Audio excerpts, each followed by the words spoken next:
우리를 오늘도 변함없이 주의 전으로 인도해 주시고 아버지 앞에 예배드리고 또 그 예배 가운데서 아버지의 말씀을 듣게 하시니 참으로 감사를 드립니다. 아버지의 말씀을 잘 듣고 마음에 새기고 가슴에 담고 그 말씀을 붙들고 오늘도 주어진 이 하루의 삶을 하나님의 말씀 가운데서 능히 살아가는 저희들 될 수 있도록 하나님 도와주시옵소서. 이 세상은 우리가 살아가기에 때로는 힘들고 벅찹니다. 우리의 지혜로는 감당하기가 어렵습니다. 하나님의 말씀대로 아버지 살아감으로 승리하는 우리의 삶이 되게 하여 주시고 모든 것에 아버지 하나님 이김을 가지는 우리의 삶이 될 수 있도록 도와주시옵소서. 부족한 종 홀로 세우지 마시고 능력 가운데 세워주시고 시작부터 마칠 때까지 우리 하나님 영광 받아 주옵소서. 예수님의 이름으로 기도드리옵나이다. 아멘. 오늘 열왕기상 4장 1절에서부터 34절까지의 말씀을 보면 하나님께서 주신 솔로몬의 지혜가 정말 놀라울 정도로 정말 여러 가지 많은 부분에서 열매로 나타나고 있는 것을 말씀을 통해서 보게 됩니다. 솔로몬의 지혜, 하나님이 주신 그 지혜로 솔로몬이 많은 부분에서 놀라운 열매를 맺게 되는데 어떤 부분에서 그렇게 되느냐 하면 오늘 말씀을 보면 흐트러졌던 그 나라의 그 조직들이 잘 정비되고요, 체계가 바로 잡히고 또 인구도 증가되고 그리고 풍요로움이 더해지고 강력한 통치력으로 주변국들과 평화롭게 지내고 그리고 백성들은 솔로몬이 사는 동안 단에서부터 브엘세바에 이르기까지, 이거는 이스라엘 남쪽에서부터 북쪽까지 전체를 다 표현하는 거죠. 단에서부터 브엘세바까지는 각기 포도나무 아래와 무화과 나무 아래에서 평안히 살았다 하는 것이 오늘 본문 말씀에서 나타납니다. 하나님이 주신 지혜로 어떻게 솔로몬이 했기에 이런 놀라운 열매로 나타났을까? 그것을 우리는 생각해 보지 않을 수가 없습니다. 먼저 말씀을 살펴보면 1절에서부터 19절 말씀을 가만히 이렇게 읽고 묵상해 보면 솔로몬은 하나님이 주신 지혜를 가지고 하나님 중심으로 일을 했다라는 것을 알 수가 있습니다. 솔로몬이 왕이 된 후 나라의 조직을 새롭게 정비를 합니다. 그런데 이렇게 나라의 중요한 자리를 정비할 때에 솔로몬은 제사장직을 다른 직책보다도 가장 우선순위에 두었다는 것을 오늘 열왕기상 4장 1절과 2절의 말씀을 통해서 그것을 알 수가 있습니다. 1절과 2절, 솔로몬 왕이 온 이스라엘의 왕이 되었고 그의 신하들은 이러하니라. 사독의 아들 아사리아는 제사장이요.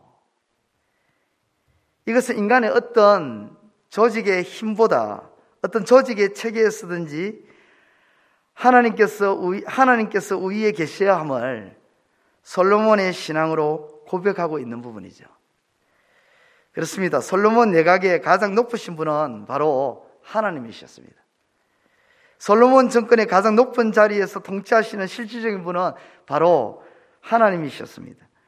우리가 어떤 일을 할 때에 그 일이 잘 될 것인지 혹은 그 일이 지금의 상황에 맞느냐 안 맞느냐 혹은 그 일이 비생산적인지 비효율적인지를 그 일을 위해서 필요한 것들은 무엇인지 등 여러 가지 등등을 언급하죠. 그런 것들을 언급하고 알아보고 계산하기 전에 우리가 가장 먼저 해야 할 일은 바로 이 일이 하나님이 기뻐하시는 일인지 하나님께서 원하시는 일인지 하나님의 타이밍에 맞는지를 가장 먼저 살펴보아야 하는 것이죠. 그것이 바로 하나님 중심으로 일하는 겁니다. 우리는 종종 내가 기뻐하고 내가 선하다고 하는 일이 하나님의 뜻을 거스리고 하나님께는 선하지 않다는 것을 알 필요가 있습니다. 아닐 수가 있거든요. 반대로 내가 아니다고 할 때 하나님은 선하다고 할 때도 있습니다. 그러므로 우리는 하나님 편에서 가장 먼저 생각되어져야 합니다. 그것이 바로 솔로몬이 하나님이 주신 지혜로 행한 하나님의 중심의 모습이었습니다. 하나님 중심으로 하는 일은 어떤 일에 대한 든지 간에 기초 베이스가 됩니다. 집을 지을 때 기초 작업이 필요하고 토목공사가 필요하듯이 어떤 일이든지 하나님의 일에 있어서 하나님 중심이라는 이것은 마치 토목공사나 기초공사처럼 절대적으로 필요한 부분입니다. 그것이 잘못되면요, 그 다음부터는 아무리 쌓아 올려도 다 무너지게 되는 것입니다. 솔로몬은 하나님 중심이라는 이 기본 베이스 위에서 시작을 하는데요, 그 다음에 하나님이 주신 지혜로 어떻게 했냐면 다른 사람들과 함께 일하기 시작합니다.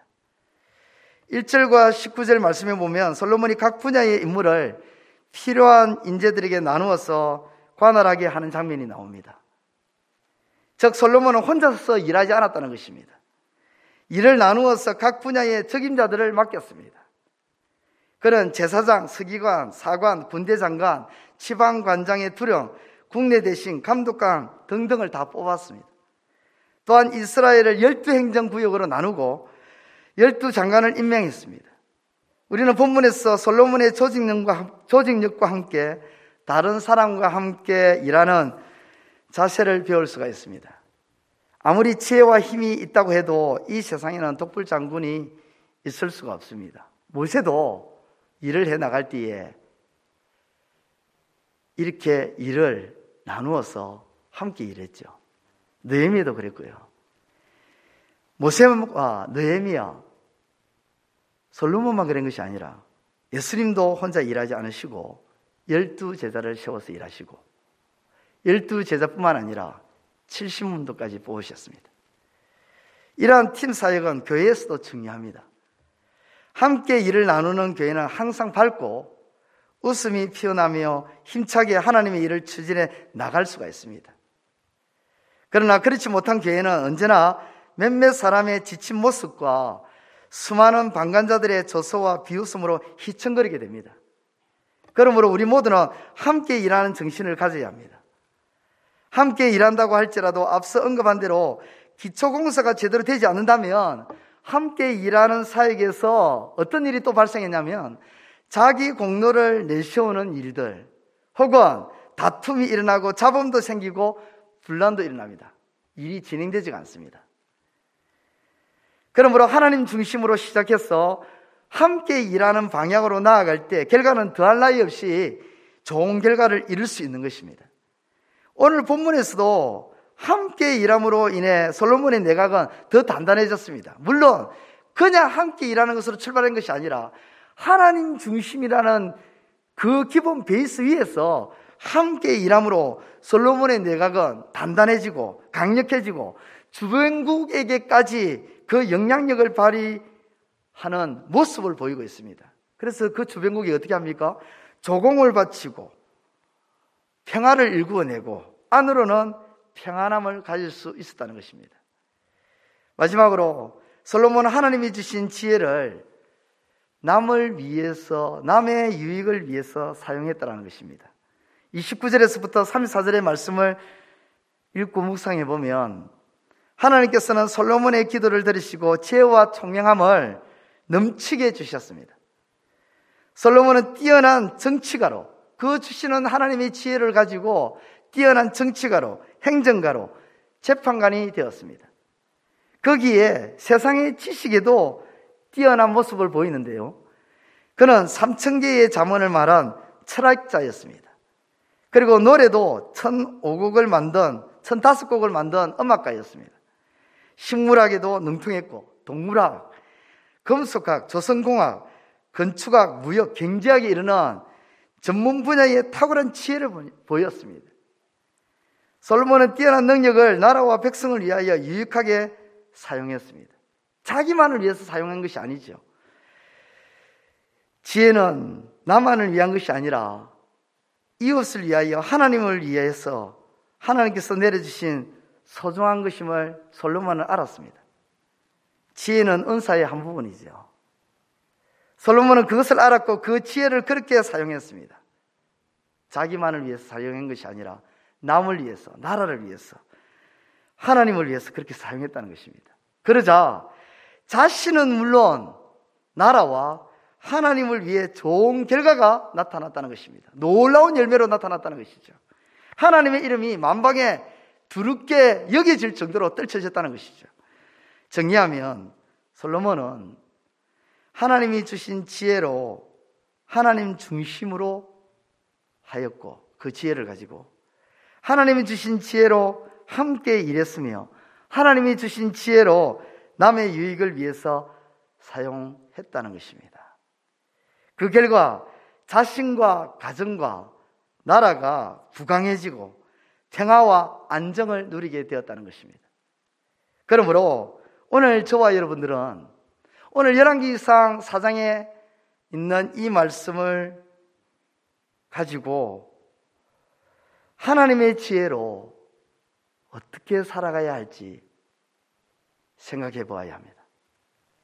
하나님 중심으로 이 지혜를 사용하고 함께 일하는 것으로 하나님의 지혜를 사용하고 하나님의 지혜를 가지고 남의 유익을 위해서 사용함으로 자신뿐만 아니라 가정과 그리고 자신이 소속되어 있는 교회와 나라에 선한 영향력을 미치는 삶이 되시기를, 놀라운 열매를 맺게 되는 삶이 되시기를 우리 주님의 이름으로 축원드립니다.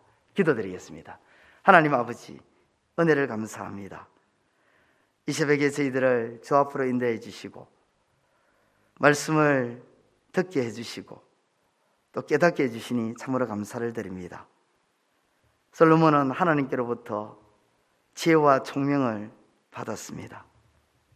솔로몬은 그 하나님의 지혜를 가지고 놀라운 열매를 맺었습니다. 누가 봐도 엄청난 열매를 맺게 되었습니다. 하나님이 주신 지혜로 나라가 견고해지고 주변 나라들과 함께 평화를 맛보고 번영을 누리고 풍요로워지고 나라가 안정을 찾고 하나님이 주신 지혜의 결과였습니다. 솔로몬은 하나님이 주신 지혜를 가지고 하나님 중심으로 사용했기 때문에 그런 놀라운 결과가 나타났습니다. 하나님이 주신 지혜를 가지고 독불 장군이 아닌 여러 사람과 함께 일함으로 그런 놀라운 열매가 나타났습니다. 하나님이 주신 지혜를 가지고 자신을 위해서 사용한 것이 아니라 남을 위해서, 하나님을 위해서 사용함으로 그런 엄청난 열매가 나타났습니다. 아버지 하나님, 오늘 우리에게 주신 지혜, 우리 주 예수 그리스도를 통하여 우리에게 주신 하나님의 지혜를 가지고 이렇게 사랑하는 우리의 삶이 될 수 있도록 하나님 도와주시옵소서. 그래서 우리 자신과 우리 가정과 우리가 소속되어 있는 교회와 이 나라와 이 민족이 우리로 인하여, 아버지 하나님, 우리로 인하여 단단해지고 튼튼해지고 안정을 찾고 부여를 누리고 평화를 맛보는 그런 놀라운 결과가 일어날 수 있도록 역사하여 주옵소서. 오늘도 저희들을 이 자리로 이끌어 주신 것 감사합니다. 아버지 하나님, 이 새벽에 주의 전을 찾고 주 앞에 나와서 가정을 위해서, 나라와 민족을 위해서 여러 가지 많은 것들을 가지고 아버지 앞에 기도할 때에 아버지 하나님 하늘에서 들으시고 아버지의 뜻 가운데 이루어주시고 성취하여 주옵소서. 이 자리에 함께하지 못한 사랑하는 교우들도 동일한 은혜 허락해 주시고 오늘도 우리의 모든 것을 주께 맡기고 나아가고자 합니다. 우리를 붙들어 주시고 우리를 선한 길로 인도하여 주옵소서. 예수님의 이름으로 기도드리옵나이다. 아멘. 하늘에 계신 우리 아버지, 아버지의 이름을 거룩하게 하시며 아버지의 나라가 오게 하시며 아버지의 뜻이 하늘에서와 같이 땅에서도 이루어지게 하소서. 오늘 우리에게 일용할 양식을 주시고 우리가 우리에게 잘못한 사람을 용서하여 준 것 같이 우리 죄를 용서하여 주시고 우리를 시험에 빠지지 않게 하시고 악에서 구하소서. 나라와 권능과 영광이 영원히 아버지의 것입니다. 아멘.